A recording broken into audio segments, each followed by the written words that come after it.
Hi, Medicare Insiders. It's Mina Marzano. Thanks for tuning into another video. Today, we're going to be talking about some really important changes that are coming up in a couple of months, so stay tuned for more.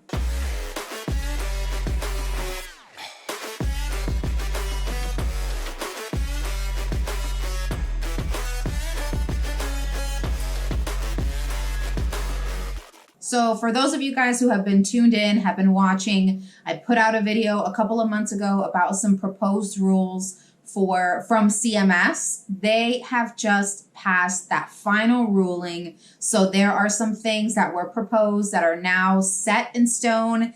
All of these changes will come into effect on June 5th of this year. So just in a couple of months, you want to make sure that you're up to date, up to speed on everything that's changing so that you know what the best practices are moving forward with your business. And there are a couple of different things here in a couple of different categories. So I'm going to break it up into 4 categories to kind of simplify the main points that we're taking away from the CMS rule. And hopefully this helps you guys to kind of lock it down and move forward with these new things in place. Please know that this video is preliminary. This has just been passed. This is for informative purposes only. Carriers can come out with whatever they want between now and June. So we haven't heard anything from specific carriers yet.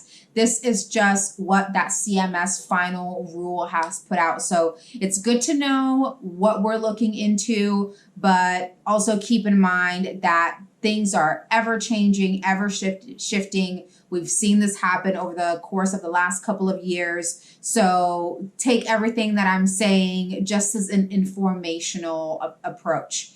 So the first category that we're going to be addressing is that scope of appointment and permission to contact category. So I think one of the biggest changes here is the scope of appointment will have to be obtained 48 hours in advance to your appointment. So if you're having an appointment with someone, you can no longer get that scope of appointment signed that very same day that you are meeting with them. You have to have a 48-hour space between the time that that scope of appointment is signed and the time that you have the appointment with the beneficiary. So you have to get that scope in advance. There are 2 exceptions to this rule.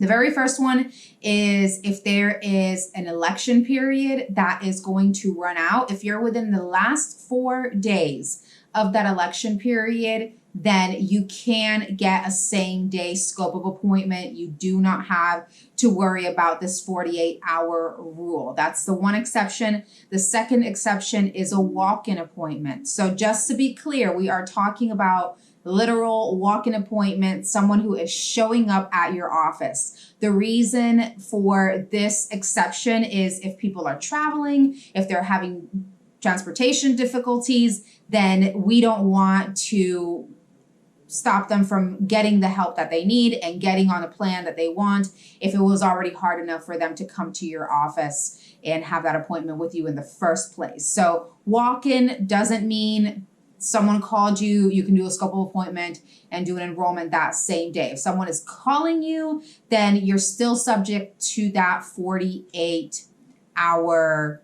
advance for the scope of appointment. Permission to contact will only be valid for 12 months. So if you get a scope of appointment, if you get a permission to contact card filled out, that will only be valid for 12 months. Before it was kind of open-ended, that's only going to be valid for 12 months moving forward. The prohibition on door-to-door contact without a prior appointment still applies after the collection of a business reply card or scope of appointments. So just because you have permission to contact someone, just because you have a scope of appointment signed by someone, does not mean that you can show up at their house and knock on their door. That is what that is essentially stating. So those are the changes, the main changes for the scope of appointment, permission to contact category. I think probably the biggest one is that 48-hour scope is back. Moving on to the next category is call recording.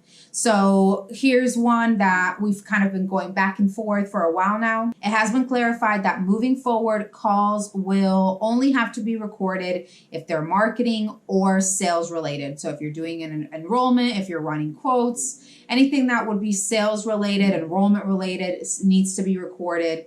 But anything beyond that, so there was a lot of talk of, if my client needs to change their primary care doctor, if they have a question about XYZ, does this call need to be recorded? And at some point it was stated that every call has to be recorded. Well, this rule is now specifying that the only calls that have to be recorded are marketing and enrollment calls. And they have also clarified that virtual and Zoom and WebEx and all of these other virtual sources of calls also count as calls that need to be recorded. And I think that has already kind of been what people have understood, I think, for the majority of that. But in case anyone was kind of still unsure about that, they have clarified that Zoom calls, virtual calls, those need to be recorded as well. The next one is around educational events. So marketing events cannot happen within 12 hours of educational events at the same location.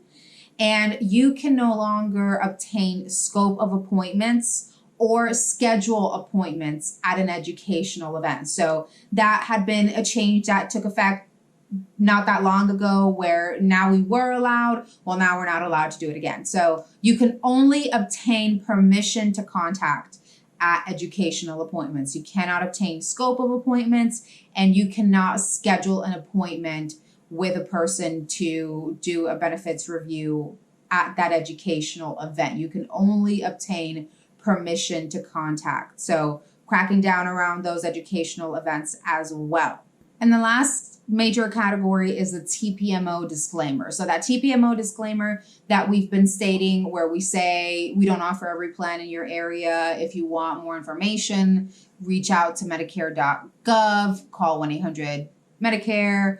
We are adding to that SHIPS. So SHIPS is the State Health Insurance Assistance Program. So everyone has their local office for SHIPS. You want to state that in your disclaimer as well, in addition to Medicare or Medicare.gov. And you will also need to list the number of carriers and the number of products that you offer in that beneficiary's market. So if you're offering 5 carriers, you just need to state, we have 5 carriers available and 7 plans available in your market. Those numbers probably don't match, but just to kind of give you that idea of what you're going to be stating in that disclaimer moving forward. So 2 pieces of information that you're going to be adding to that disclaimer.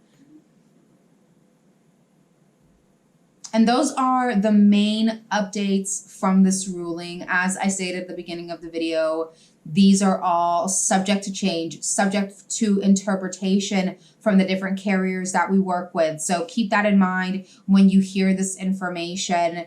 We always tend to kind of want to freak out when any changes are coming our way, but I definitely think that we can look at this in a positive manner and keep moving forward in trying to do right by our clients. Everything that's been put in place is for the benefit and the protection of Medicare beneficiaries. So if we look at it that way, it helps to alleviate some of the back and forth that we've had with all the changes that CMS has been putting out, and helps us stay kind of in a more accepting space about these new rules. I hope this video was helpful, useful. If you guys have any comments, any questions, reach out to me directly. Our information is in the description of the video. Comment below. Join our Facebook group, Medicare Insiders, if you haven't done so already, where we'll be sharing even more information and having discussions about some of these new rules. So if you want some of that additional insider content, join us on Facebook, Medicare Insiders,